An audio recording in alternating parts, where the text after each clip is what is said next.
3 years ago, the most expensive NFT was $100,000. Yeah. People, $69 million NFT hadn't even sold yet. That's only 3 years ago. It was impossible to do all this stuff. Mhm. No one even knew what NFTs were. Like, that's not a long time. Right?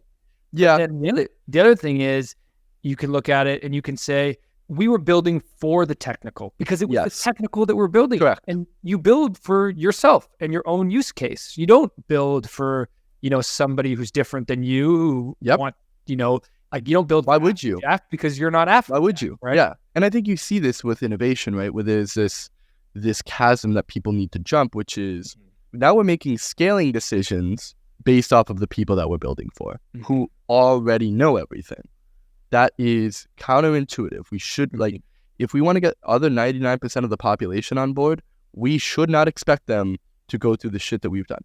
I've lost many thousands of dollars in a rug pull, many rug pulls. And you haven't worked in crypto unless you've gotten rug pulled. It's a name of the game. But why the fuck is that the name of the game? Exactly. Like, that will not bring 1 billion people. No. Everybody gets rug pulled. Like, dude, that won't work. I was talking to my grandmother the other day, and she was like, oh, you do that crypto stuff. So it's like, I want to stop sending checks to pay my bills. And I'm like, holy fuck. Whoa. Like, that's where we are? Like, that's what's going on? Like, this is the jump you're making? Right? And of course, there's going to be a time, and not everyone's still on Facebook, right? But, as it kind of relates to that, we got to make that next jump. Right. It's hard. And you're starting to see the market come back. And I think it's funny, when we spoke, the market was not at all where it is now. It's just hilarious how much things can change. Yeah. Because when we first spoke, that was November. So November. 2 months ago. And how much shit changes. Like, because sentiment's different, right? Because, in the bear market, it's very, egos are shattered.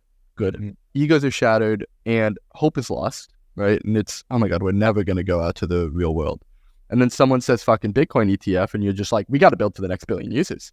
Like, they're right here. And it's like, okay, well, we got to pick a lane, but we can't continue this direction of like building for ourselves and then expecting everyone to mimic us.